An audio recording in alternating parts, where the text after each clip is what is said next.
وازيكم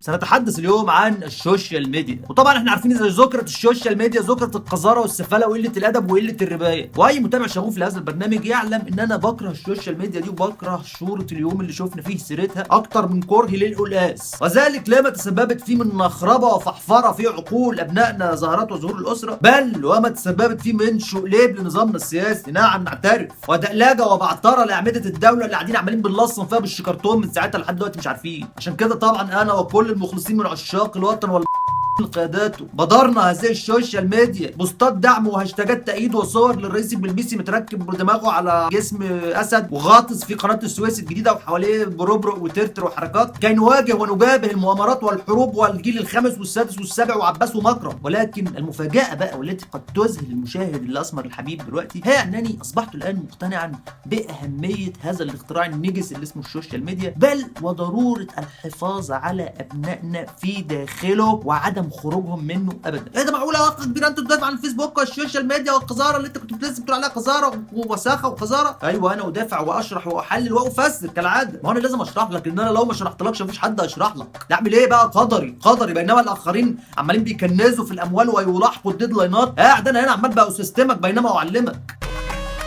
عندما اندفس هذا الاختراع السوشيال ميديا في حياتنا السياسيه الهنيئه الهادئه الراسخه الراكده تحت شحوم ودهون نظام الرئيس الراحل السابق الحالي المكعب المربع حسني مبارك في 2011، كان الانترنت وكانت هذه التكنولوجيا شيء غريب وغير مفهوم بالنسبه لاجهزه الدوله. مكان مظلم قذر كده بتقابلوا فيه العيال القذره ام بوني تيل، ما كانتش لسه بقى ايه موضه المان بن بتاع دلوقتي دي طلعت، كان اياميها بقى اللي ايه الشباب المفازلن ابو بوني تيل الملزق بالعشات عند بكتار يروحوا بقى ايه يتقابلوا في هذا المكان المظلم ويتبادلوا بقى الشذوانه الفكريه بقى على بعض، اللي مش عارف عايز يلحد واللي عايزه تقلع الحجاب تقلع الحجاب، وكتابات بقى واراء بقى واعمال فنيه صادمه بقى والسلام بالايد عادي وخدنا على بعض خالص. لذا كان طبيعيا انه لما شويه الاشكال الزباله دول تتقابلوا في هذا المكان في غفله من رجال الامن ويبداوا يتبادلوا الشكوى ويعرفوا ايه ده انت كمان بتشتكي من المجتمع الذكوري، انت كمان بتشتكي من سطوه الدوله على مش عارف ايه، انت كمان بتشتكي ايه، يحصل حاله من الدحرجه الشعبيه وتتزايد بقى ايه كره السليج، هوب يلا ننزل ميدان، هوب يلا نشيل المكعب، هوب يلا عداله حريه سمسميه مهلبيه. واحنا طبعا كجهاز الدوله احنا لسه هناك بقى في الويندوز 98 الظباط قاعده في النبطشيه بتلعب سوليتير مش عارفين ايه اللي ديت اصلا. ما احدثه الفيسبوك في هذه اللحظه هو تشوه في مكونات المجتمع. انا كمجتمع مصري شرقي سجق شرقي قبل الفيسبوك كان عندي مكونات بسيطه جدا تتناسب مع بساطه واي كيو من يحكمني، ولا بست كله بتبقى مع المكونات. عندي فوق رئيس سلاش اله، وعندي تحت مواطنين سلاش عبيد، وعندي في النص اللوبريكانت او المزلق او الماده الدهنيه التي تزفلط العلاقه بين من هم فوق ومن هم تحت، الا وهي موظف الحكومه سلاش الكاهن سلاش النخبه المثقفه الدجالة. التفاعل بين الثلاث عناصر دول بيحصل في مكان اسمه الفضاء العام. ايه هو الفضاء العام ده؟ ما انا هقول لك يا بابا ايه هو الفضاء العام ده. اصبر شويه عشان اصبر. الفضاء العام هو المحيط الفيزيائي خد بالك الاشياء الفيزيائيه الملموسه اللي موجوده حوالينا التي بيتقابل فيها الثلاث عناصر دول، شارع بقى مدرسه مؤسسه مظلات عبود كورنيش زي ما انت عايز. وطبعا هذا الفضاء العام متحكم فيه بدقه من خلال بدر ونشر المخبرين والامناء الشرطه في دوائر قطرها 1 كيلومتر لكل امين شرطه وكل مخبر، بالاضافه الى التصميم العمراني البروتاليست، شوارع كباري شوارع كباري وغابات اسمنتيه في النص وخلو تام لاي ميادين عامه او حدائق او اماكن للاجتماع والالتقاء. فوق هذا الفضاء العام بقى فيه ايه؟ وسائل للتواصل بتشرح للمواطن الاسمر هو فين وهو مين وايه الموضوع بالظبط. تلفزيون، جورنان، فيلم، سيما، مسلسل، برنامج تلفزيوني، كتاب بقى سماوي، بنك، اي حاجه. وسائل التواصل كلها يتم التحكم فيها من اعلى وتخضع للرقابه ولا تمرر الا الرسائل المتناسبه مع مزاج وتوجهات الدوله. بتفتح وسائل التواصل ديت تشوف ايه يا جماعه النهارده الجو ايه؟ حر، حظك اليوم ايه؟ خرا، الرئيس مين؟ اهو، الاله مين؟ اهو، انا مين؟ مواطن اسمر، اعمل ايه؟ اقعد ساكت. حلو جدا 100 100 كل حاجه تمام. تحت هذا الفضاء العام بقى فيه ايه ما يمكن ان نسميه شاسيه البلد او محاشمها الاجتماعيه او تحت منها السياسي، اللي هو بقى ايه الواقع المعاش بقى اللي احنا بنعيشه بقى مع بعضينا. ننزل بقى نقعد على القهوه بقى ايه نضحك وننكت مع اصدقائنا وهيخيو نروح نقابل قرايبنا يوم الجمعه وفي المناسبات الدينيه ونتغدى معاهم ونقعد نتجادل جمال عبد الناصر كان حلو ولا وحش، كان حلو ولا وحش، كان حلو ولا وحش، كل مره بقى لنا 7000 سنه هو ده الموضوع اللي بنتناقش فيه. ونقابل سواقين التاكسي ونقعد نسرسر بقى كده في الحر مع بعضينا، والله البلد مليانه خير بس منهوبه، والله عندك حق يا كابتن، عندك حق يا اسطى، نفضل بقى كده ايه نمصمص ونبتذل الشكوى والكلام عن المآسي والظلم باعتبار ان هي وسيله من وسائل السوشياليزيشن والبوندنج فقط لا غير. فنعتاد ما نمر بيه، واليوم بيقفل وانت ما بتقابلش غير نفس الاشكال وما بتسمعش غير نفس الكلام، وهتنتهي من حيث ما ابتديت. ده بقى ايه السوشيال ميديا دي، وادخلت عنصر جديد في المعادله، فضاء عام ولكنه غير فيزيائي، ما ينفعش تحط فيه مخبرين، مكان اجتماعي ولكنه خاص في نفس الوقت، وسيله تواصل ولكن غير متحكم فيها ولا تخضع للرقابه، منتج الخطاب فيها هو المستهلك، مكان تتحدث فيه للاخرين دون ان تتحدث اليهم، مكان يمكنك فيه التعبير عن نفسك دون ان تضطر للتعامل مع تداعيات ونتائج هذا التعبير. يعني انت ممكن تكون قاعد بتنظر على البشريه في هذا الفيسبوك بينما انت قاعد في اوضتك بالكلوت بتفسي حرفيا، لا يعني مش بتفسي على الناس ارائك، لا انت فعلا قاعد بتفسي في الاوضه بالكلوت، ولكن لا احد يرى فسيتك ولا يسمع صوتها ولا يشم رائحتها ولا يحكم عليك من خلال فسيتك ولا من خلال كوم الغسيل المنتن اللي مرمي وراك بقاله 6 سنين ما اتلمسش. فبالتالي هو مكان ينفع تقول فيه رايك عادي. اقول رايي عادي يعني ايه؟ يعني تقول رايك عادي. ايوه بس افرض رايي ده غلط، ما هو مين اللي هيحدد اذا كان رايك صح ولا غلط؟ اكيد في حد بيحدد اذا كان رايي صح ولا غلط، احنا اتعودنا على كده، لابد ان في اخ كبير هو اللي عارف الصح من الغلط، بساله بيقول لي ولما اغلط يشبشب لي. لا ما هو مفيش بقى في السوشيال دوت اخ كبير. يعني ايه؟ يعني ينفع تقول في رايك حتى لو غلط. اقول رايي حتى لو غلط؟ انت مجنون؟ انت عارف اللي بيقول رايه ويطلع غلط دوت بيحصل له ايه؟ بقه بيتنجس 40 يوم.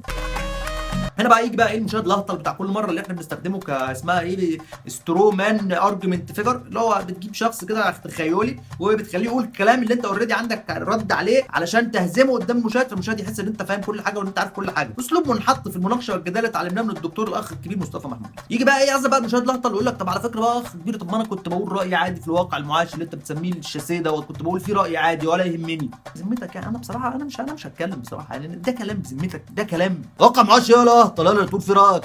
تقدر انت يا بيه مدير الفرع تقول لي سواق الاوبر معلش النبي بس ايه وطي بس القران عشان انا ملحد شويه اليومين دول مش مؤمن بربنا؟ تقدر تقعدوا بقى تتناقشوا بقى انت وهو كده ايه طول المشوار بقى لحد المانيال في الروحانيات ودورها في حياه الانسان وتكوين هويته واختيارات كل بني ادم المتناسبه مع تفضيلاته وكده، من غير ما يفتح الباب ويدلوعك في قلب النيل. تقدر يا ست هانم يا ام سكولر شيب تقولي للست والدتك ان انت مالكيش في الرجاله وبتحب صاحبتك وعايزه بقى تروحي تعيشي معاها وتواجهوا الحياه مع بعض كقبل؟ تقدري وتقعدي تتناقشي بقى كده انت وست الحبايب في الحق في الاورجازم كعنصر اساسي في تمكين المراه واستعدادها لجسدها الذي استولت عليه النظام البطريركاوي. تقدري انت يا ست هانم محجبه مهذبه في العلن وعاشقه ومعذبه في السر لهذا البرنامج ومقدمه الوسيم، تقدري تشيري الحلقه اللي انت بتتفرجي عليها دلوقتي ده هي الحلقه دي، تقدري تشيريها دلوقتي عندك على الوول وتقعدي بقى تتناقشي مع طنط نجوى وخاله عادل عن مضمونها ومحتواها وافكارها وكده، وتقدمي مبررات لما انت مؤمنه بيه وتدافع عن قناعاتك. واقع شويه هطل اللي تعبروا فيها عن ارائكم. هو انتوا اصلا بتعبروا عن ارائكم في الفيسبوك لما تعبروا عن ارائكم في الواقع؟ ده انتوا بتتكسفوا تقولوا ارائكم في شويه ممثلين ولا مطربين ولا كتاب نص لبه بيست سيلرز ولا مسلسلات عشان ما حدش يزعل منكم ويقول عليكم نيجاتيف نانسي. ده اللي ما بيحبش فيكم كنافه بالمانجا بيقول لك انبوبولار اوبينيون. اللهم صل على النبي يا اخويا، والله صدمت العالم بالانبوبولار اوبينيون بتاعك. اسم الله ما شاء الله، ابنك اناركي ولا ايه يا مدام؟ ما بيحبش الكنافه بالمانجا. حاسب يا ابني النظام الاجتماعي اللي هتهده بارائك الصادمه. لك انبوبولار اوبينيون ده اللي بيعترض فيكم على حاجه ولا بيغرد خارج السرب بيتدبح باتهامات ادعاء التميز ولفت الانتباه. اراء؟ هو انتوا تعرفوا اراء ولا شفتوا اراء ولا تعرفوا اراء ولا تعرفوا اصلا ايه الاراء؟ الراي ده حاجه اتعملت علشان الناس اللي شبه بعض تعثر على بعض وتالف بعض وتانس لبعض، حاجه كده زي زقزقات الطيور كده ونقنقات الضفادع وتفتفات المواطن الاسمر. انت بتقول رايك فقط اذا كنت متاكد ان الذي تتحدث اليه بنسبه 89% عنده نفس الراي. انت لا تقول رايك لكي تشارك مع الاخرين ماذا ترى، انت تقول رايك لكي يراك الاخرون يتعرفوا عليك ويقبلوك في جماعتهم، او بتقول الراي فقط اذا كنت متاكد انه ملوش اي لازمه وغير مفيد وغير مؤثر ولن ينتج عنه اي بلبله ولن يقلق منام اي حد. انما عندك بقى ايه تصورات بقى وعايز تستكشف بقى العالم، لا ابرم بقى يا حبيبي تصوراتك ديت، ابرمها كده كويس وقرط عليها كويس باستك من فوق واستك من تحت عشان ما تشيش، واستكشف بقى ايه في الثقب، واخد بالك في ثقب كده بين الكورتين، خش حط بقى تصوراتك فيه واستكشف عادي، ما تزعلش، ده شيء طبيعي. ما انا قلت لك قبل كده نحن كائنات شمبانزيه اجتماعيه نحتاج للاخرين في حياتنا ونعتمد عليهم، وقصاد هذا الاحتياج وهذا الاعتماد لازم نلبس لهم وشوش تقليديه عاديه عشان يطمئنوا الينا ويحولوا لنا رصيد. انت تقدر تواجه العالم بلا وعيك وما يدور فيه من هلاوس، تقدر تقول لصاحبك انك على مراته؟ ها؟ ما ترد، سكت ليه؟ رد. ما هو الشعور اهو جوه منك اهو، مكون اساسي في شخصيتك. هنعمل فيه ايه؟ اهلا وسهلا يا جماعه، اهلا وسهلا، كل سنه وانتم طيبين، نورتونا والله، اهلا وسهلا، اتفضل اتفضل اتفضل. ومن جوه في براكين. ما تقوليش بقى حريه وما حرياش، وانت نفسك لا تجرؤ على مواجهه العالم بما في داخلك، ما انت لا تجرؤ على مواجهه نفسك اصلا بما في داخلك، انت بتحكم على نفسك قبل ان يحكم عليك العالم، وبتطمح لصوره مثاليه لازجه من الانضباط والاخلاق المحمد صبحيه. طب بتزعل ليه بقى لما بحطك في الكرتونه ما انت نفسك حاطط نفسك في كرتونه اهو؟ انتوا جماعه متخلفين ولا ايه؟ بس هو في حاجه اسمها ان انا ابقى مقموع من جماعه بتتحكم في تصرفاتي وبتراقبني في كل شيء ومخوفاني من خيالي، او ما اسيب هذه المجموعه واروح لمجموعه ثانيه برضه عشان تتحكم في تصرفاتي وتراقبني في كل شيء وتخوفني من خيالي؟ قال يعني عشان تجيب لي بقى حريتي من المجموعه الاولانيه اللي متحكمه فيا ومخوفاني من كل شيء ومخوفاني من خيالي؟ مد ايدك يا ابني تاخد حريتك دي لو اذا كنت ذكر، ولا لازم تعيش طول حياتك طفل يعني حد بيقول لك تعمل ايه وما تعملش ايه؟ تصريح مثير للجدل. اخ كبير وكلامي غير ملزم.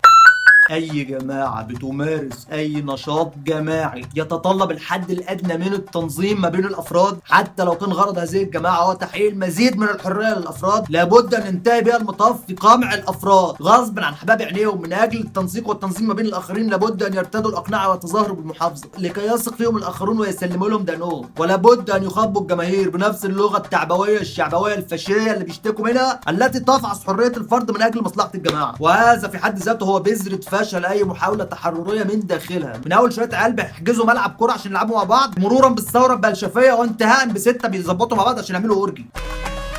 وهو ده بالظبط اللي حصل في السوشيال خرا بتاعتكم دي. في الاول طبعا كله داخل عريان بيجرب ويستكشف ويستغرب، واحده واحده بقينا بنخش فيسبوك نعيد على بعض ونهنئ بصور المولود السعيد وكلبوبات وامارات وصور جيم وعربيات بالقسط ونكت وميمز وهيخيو وهيخيو، وكل حاجه عادت لمكانها الطبيعي. ليه؟ لاننا صنعنا شيء واستثمرنا فيه وبنيناه لايك لايك وشير شير وفولور فولور. اصبح لدى هذا الشاب الناقم المدهن الغاضب اصبح لديه ما يخاف ان يخسره، زي الحاج بالظبط. الحاج خاف من الثوره على الدكان وانت خايف على فيسبوكك من المجتمع. اصبح لدى هذا الطير الحر الطليق وجه وسمعه واسم واراء وانحيازات يحكم الناس عليه من خلالها، يا يحبوه يا يكرهوه. وكما يقول المثل الشعبي، والله الخرا وبقاله مره وبيحلف عليها بالطلاق.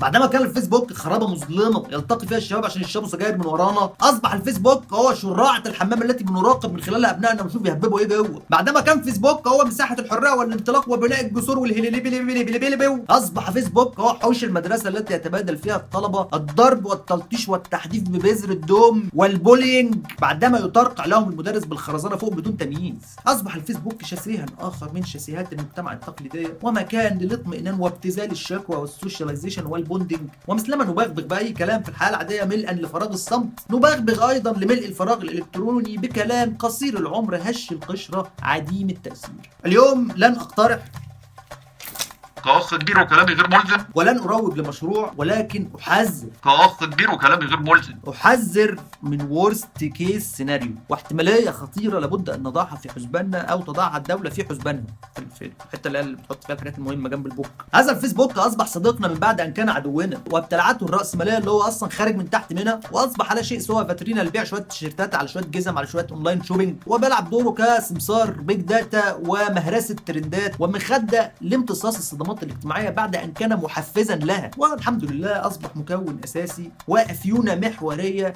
في الحياه اليوميه لهذا الجيل المترمل، ومصدر جديد لالهامهم بالمزيد من الاستسلام للامر الواقع والرضوخ والتفخيم. ولكن علينا ان نظل متيقظين وان نتحلى باقصى درجات الحذر والحيطه، مش الحيطه اللي هي الحيطه دي، لا الحيطه اللي هي خلي بالك يعني هنستظرف بقى ولا ايه؟ فمثلما طلع علينا هذا الفيسبوك من حيث لا ندري من كام سنه، ممكن في اي لحظه يطلع لنا شيء جديد برضه من حيث لا ندري، عنصر جديد غير متوقع يلخبط مكونات المعادله تاني، ونرجع بقى تاني نخش في الدقلجه. النهارده احنا عندنا نسخه الكترونيه مصغره من المجتمع كل واحد بيلعب فيها دوره مثل البابيت، الثوراجي ثوراجي والدولاجي دولاجي، وده ما بيقدرش يعيش من غير ده وده ما يقدرش يعيش من غير ده، وده بيتلذذ بالسف على ده وده بيتنطط بالتعالي على ده. ولكن ماذا لو توقف احد هؤلاء عن لعب دوره او بدا يلعب دور جديد؟ اللعبه تبوظ. ماذا لو صحينا مثلا من النوم في يوم من الايام ووجدنا كل الاشكال القذره الزباله ديت خرجت من على الفيسبوك ومش عارفين راحوا فين؟ صمت بقى. فين يا جماعه؟ فين العيال اللي بتزوزه وبتستهزأ؟ فين العيال اللي بتشكو من مفيش حاجه.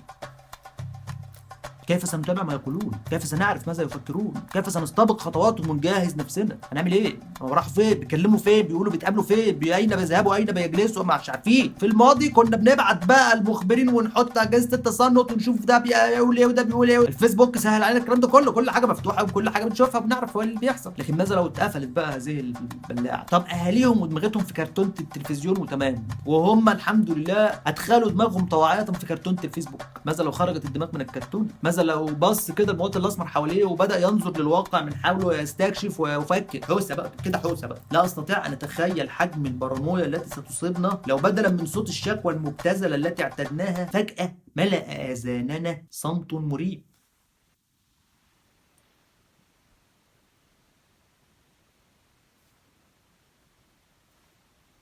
شكرا، والى اللقاء في حلقه قادمه من اخ كبير.